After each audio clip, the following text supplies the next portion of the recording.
Please, let's take our seats. Thank you. The weight of tragic events in recent weeks has tested our nation's resilience in the wake of unprecedented challenges. Persistent torrential rain has unleashed devastating floods, which have claimed 210 lives as of today. It has also caused injuries to many more and wreaked havoc on property, infrastructure, and livelihoods. No corner of our country has been spared from this havoc. The reopening date of our schools after the April holidays, which was scheduled for Monday this week, has had to be varied. Transportation has become challenging in many parts of the country due to flooded and damaged roads and bridges, and the threat of ravaging rivers and overflowing dams in downstream regions is immense. Water volumes in the Seven Forks Hydroelectric Power Dam have hit historic highs, with Masinga and Kiambere dams already spilling over through the managed spillways and threatening to overflow into neighboring settlements and causing devastation downstream in Garissa and Tana River counties. Sadly, we have not seen the last of this perilous period, as the situation is expected to escalate. Meteorological reports paint a dire picture. The rains will persist, increasing both in duration and intensity for the rest of this month and possibly after. The Meteorological Department and the IGAD Climate Prediction Application Center have issued a stark warning. Kenya may face its first ever cyclone. This cyclone, named Hidaya, could hit any time and is predicted to cause torrential rain, strong winds, and powerful and dangerous waves, which could potentially disrupt marine activities in the Indian Ocean and settlement along the Kenyan coast. Our country must act decisively and swiftly to mitigate the devastating impacts of the present crisis and protect life and property. The loss of human life, displacement of people, and destruction of property has been most profound within fragile ecosystems, on which the government has taken the following steps. First, the government has mapped out 178 dam and water reservoirs situated within public and private lands in 33 counties, which are already full and present imminent danger to adjacent settlements and people. Second, areas prone to landslides and mudslides in various counties have been identified as high-risk areas from which the adjacent settlements have to be evacuated. Third, relocation notices have been issued to all persons living in unplanned settlements within riparian reserves along rivers and other water courses. Acknowledging the gravity of this unfolding situation, the Cabinet has met 3 times over the last 10 days to provide leadership on a whole-of-government response to this crisis. To support disaster response and mitigation efforts across the country, the Treasury has been directed to provide adequate resources and work with other development partners to provide for the purchase and supply of food, medical, and other non-food items. County security committees are directed to determine on a case-by-case basis the radius that shall constitute the scope of the area subject to evacuation and mandatory relocation that has already been pronounced. The county security committees are further directed to continuously monitor other dams and water reservoirs across the country that may not be presenting a risk now, but could do so in the event of further precipitation. The Kenya Defence Forces and the National Police are directed to deploy resources, personnel, and equipment for carrying out coordinated public safety and risk mitigation operations in as many parts of the country as they have installations. Security agencies are further directed to enlist the support of the National Youth Service and work with the National Government Administration officers to respond to this emergency, including ensuring timely, orderly, and human evacuation of all persons at risk. Cabinet secretaries will spearhead disaster response and mitigation efforts across the country, and to this end, ministries, departments, and agencies are directed to work closely with the National Disaster Operations Center and security agencies to ensure the whole-of-government approach to the management of the prevailing crisis. The government, working with stakeholders, has put in place adequate measures to provide temporary shelter, as well as food and non-food essential supplies. The ministry responsible for special programs is directed to work with development partners and relevant humanitarian organizations to mobilize adequate food and non-food supplies to support all affected persons in every part of the country.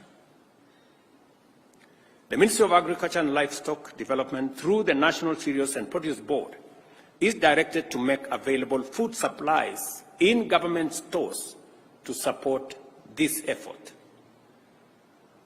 The Ministry of Health is directed to work with development partners, including the World Health Organization, AMREF, Red Cross, UNHCR, World Food Programme, and other relevant humanitarian agencies to mobilize resources and logistical support to avail essential drugs, food, and other medical supplies to those affected.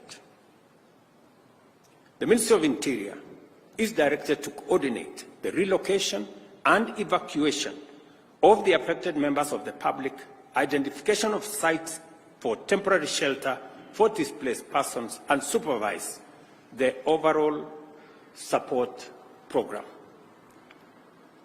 The Ministry of Education is directed to postpone the dates of reopening of all schools in the country for the second term until further notice. Members of Parliament are requested to reorganize the CDF allocations to prioritize reconstruction of school infrastructure that has been damaged as a result of the floods ravaging the country. As the national government plays its role in dealing with the current situation, I request and urge county governments, development partners, and private sector to join in these efforts and provide support as, where, and when they can. In Nairobi, settlements in riparian reserves have complicated the response efforts and compounded and aggravated the risk to human life, safety, and property destruction. The Ministry of Interior is hereby directed to enforce the relocation notices issued earlier upon their expiry at 6:30 p.m. today. We appreciate and thank members of the public who are already cooperating with government on the evacuation effort that is underway. I want to mention specifically citizens in different parts. I saw, for example, in Dandora, citizens themselves volunteering, removing their structures, carrying their wares, carrying their furniture, and looking for places to store them. It is an encouraging development that citizens are part of the solution and they are participating in the evacuation and relocation efforts. Further, The government appreciates the goodwill demonstrated by thousands of individuals and institutions, volunteers, and others who have made tremendous input into alleviating the suffering and pain by those affected by the prevailing crisis. In the same spirit, the public is called upon to respect and adhere to safety alerts and interventions and to cease and desist from risking their lives or the lives of others by daring the force of nature. Kenyans must avoid endangering their lives by recklessly attempting to cross flooded rivers or drive on waterlogged roads. I extend my gratitude to the media for their commitment to contribute airtime worth Kenya shillings 100 million to support response to this crisis. The measures we are taking at present are aimed at responding to the current crisis in the immediate and the short term. For us to comprehensively address such a threat in the long term, we have to acknowledge and act to reverse the adverse effects of climate change. The current unprecedented crisis of floods that our country is experiencing, as well as the recent devastating drought our country faced, the worst in 40 years after 5 consecutive failed rains, is a direct consequence of our failure to protect our environment, resulting in painful effects of climate change as we are witnessing today. Our country will remain in this cyclical crisis for a long time unless and until we confront the existential threat of climate change. Our climate action agenda is informed by the sad reality that our country's future remains under threat until we restore our degraded ecosystems, including forests, rivers, and wetlands. We must therefore remain committed to confront this existential challenge and do it head-on. It is imperative for us to prioritize environmental conservation efforts and implement aggressive reforestation and wetland restoration programs. Scientific evidence indicates that restoring our natural habitats is our best defense against escalating weather extremes. To this end, I urge you, fellow citizens, to sustain and intensify your positive response to the ecosystem restoration agenda, which aims to grow 15 billion trees nationwide within the next 10 years. This year's program on climate action agenda will be made public in the coming days. The Ministry of Environment and Climate Change and Forestry is hereby directed to immediately expedite the implementation of the Ecosystem Restoration Program and work with all ministries, departments, and agencies and other stakeholders to provide a whole of government, whole of society, whole of nation program. In the face of daunting challenges, immense threats, and unprecedented hazards, our nation has never faltered. The people of Kenya always stand with one another and work together to overcome adversity. We are called upon once again to join hands in this critical juncture and support each other until this season passes, and afterwards, in all endeavors to secure a sustainable future for generations to come. Together, we will win the war against climate change, and also we will build a resilient nation. Thank you very much. God bless you, and God bless our great nation, Kenya. Asanteni sana.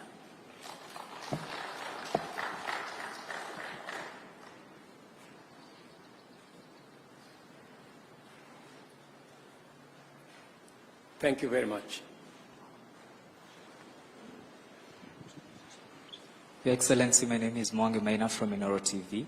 You have said that the Treasury has been directed to provide enough funds. I would like you probably to mention how much money has the government set aside. Again, you have asked the county governments to work in collaboration with the Ministry of Interior. We have seen some counties have already started setting aside money to respond to this crisis. So how will the national government and the county government work hand in hand to ensure that there is a seamless response? Thank you.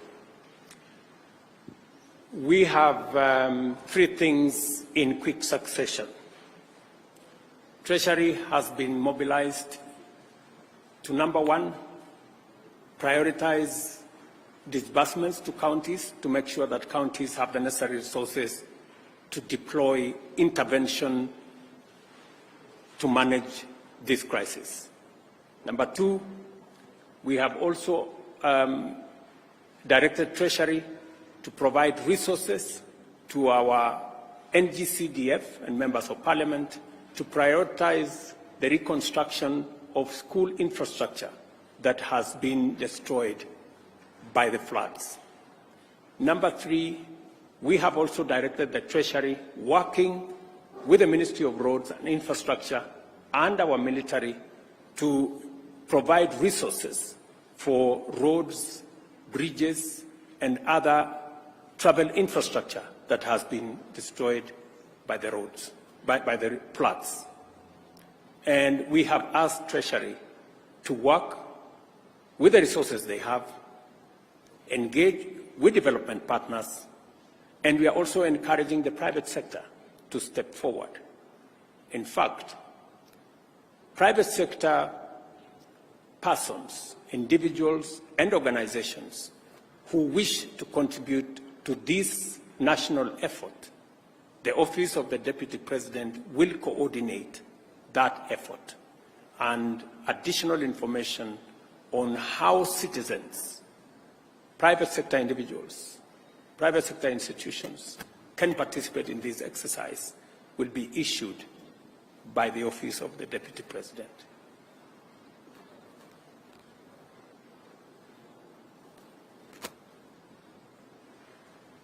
Mr. President, my name is Paul Kirobi from TV47. I have a question pertaining to the doctors' strike. How will the government ensure that Kenyans continue to get healthcare services? And another question, what is the status of the dams that were earmarked for the construction by the government? Thank you. I think let's keep to the subject of this press conference. Other matters will be handled differently. Thank you very much. Your Excellency, my name is Safina Cheng from Citizen TV. I have a question. Most of the Kenyans are not sure where to go when they are receiving this warning that they should move to higher grounds. Probably just explain to us what exactly the government has done to provide order and organize them to know where to go when they are told to move to higher grounds. Members of the provincial administration, members of the national government administration officers, our security agencies are already working with communities, with county government officials, on identifying the areas that citizens can be relocated to. There is a whole of government process underway in different parts, especially in the fragile areas that we believe are dangerous and we need to evacuate citizens. So there is already a comprehensive plan run by the Ministry of Interior, working with county governments, working with communities on the ground. And that is why I was saying some community members have demonstrated tremendous patriotism and cooperation by being available to be evacuated, participating in the relocation exercise. And it is commendable that citizens themselves are taking charge of this process, working with members of the national government, the county government, and our security agencies. Naitwa Sarafi Nairobi kutoka KBC. Swali langu ni kuhusiana na ufunguzi wa shule. Itakuwaje kwa zile shule ambazo wanafunzi walikuwa washarejea shuleni, na vile vile kwenye Wizara ya Elimu tunatarajia kuweza kuona kusoma kupitia mfumo wa kidijitali? Wizara ya Elimu tayari iko na maagizo na maelezo ya vile mambo ya shule itaendelea kutoka hapa. Tumesema mashule yale yalikuwa yanatarajiwa kufunguliwa Jumatatu, sasa hayatafunguliwa mpaka pale mwongozo mpya utakapotolewa, na wizara inaelewa vile itashirikiana na waalimu na viongozi wa mashule kuendeleza sekta hiyo ya elimu kama janga hili litaendelea baada ya wiki ijayo. Serikali itatoa mwongozo zaidi baada ya wiki ijayo. Thank you very much. God bless you. See you next time.